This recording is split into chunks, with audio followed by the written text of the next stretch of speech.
ओम शांति। आज का परमात्मा महावाक्य 2 फरवरी 1970 से लिया गया है, जिसका शीर्षक है आत्मिक पावर की परख। आज बाप दादा हर एक का प्रोजेक्टर शो देख रहे हैं। आप लोग भी प्रोजेक्टर रखते हो। प्रोजेक्टर कौन सा है जिस द्वारा चित्र देखते हो?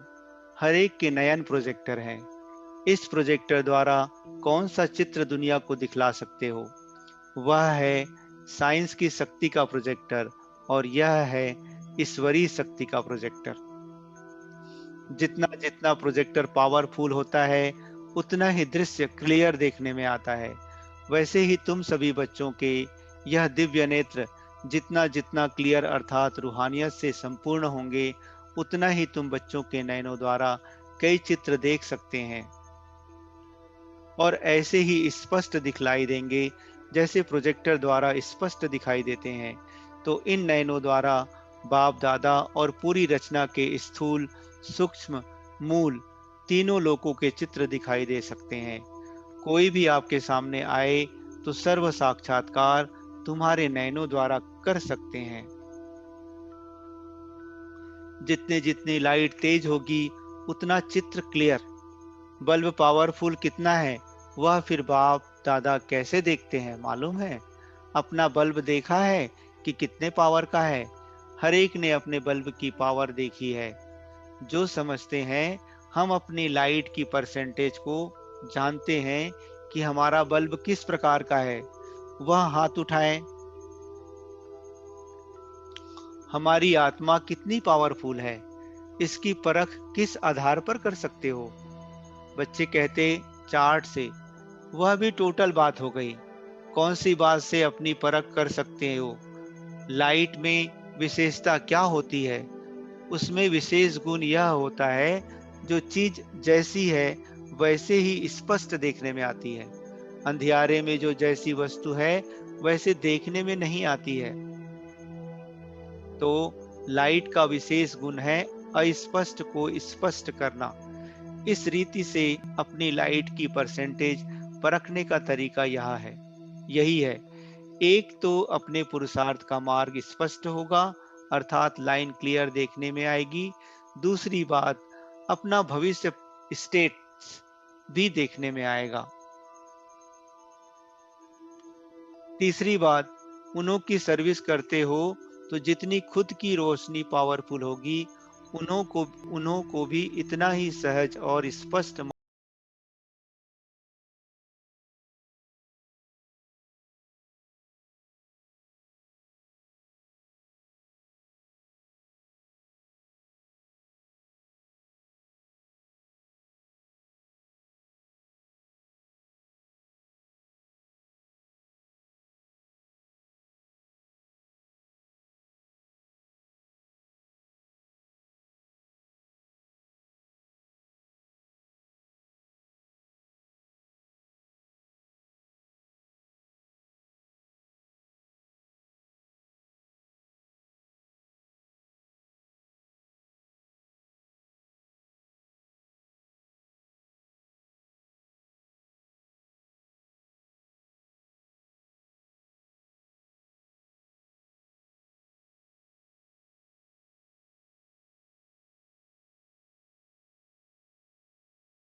दिन प्रतिदिन सभी के मस्तक और नयन ऐसे ही सर्विस करें जैसे आपका प्रोजेक्टर सो सर्विस करता है।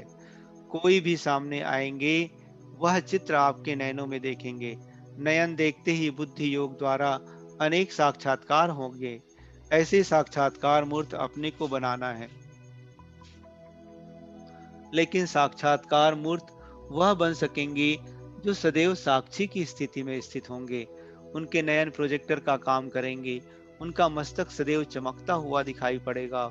होली के बाद सांग बनाते हैं ना, देवताओं को सजाकर मस्तक में बल्ब जलाते हैं। यह सांग क्यों बनाते हैं? यह किस समय का प्रैक्टिकल रूप है? इस समय का, जो फिर आपके यादगार बनाते आते हैं। तो एक एक के मस्तक में लाइट देखने में आए।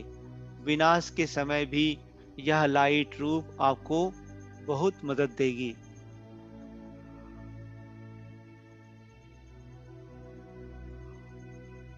कोई किस भी वृत्ति वाला आपके सामने आएंगे, वह इस देह को ना देख आपके चमकते हुए इस बल्ब को देखेंगे, जो बहुत तेज लाइट होती है। और उसको जब देखने लगते हैं तो दूसरी सारी चीज छिप जाती है। वैसे ही जितनी जितनी आप सभी की लाइट तेज होगी, उतना ही उन्हों को आपकी देह देखते हुए भी नहीं देखने आएगी। जब देह को देखेंगे ही नहीं, तो तमोगुनी दृष्टि और वृत्ति स्वतः ही खत्म हो जाएगी।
आ जाए, हर सेकेंड सर्विस के प्रति हो, चाहे अपनी सर्विस, चाहे दूसरों की सर्विस।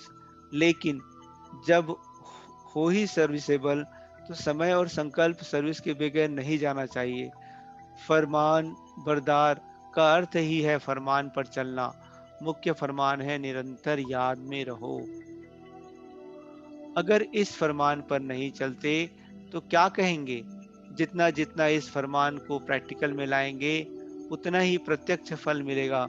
पुरुषार्थ में चलते हुए कौन सा विघ्न देखने में आता है जो संपूर्ण होने में रुकावट डालता है? विशेष विघ्न व्यर्थ संकल्पों के रूप में देखा गया है। तो इससे बचने के लिए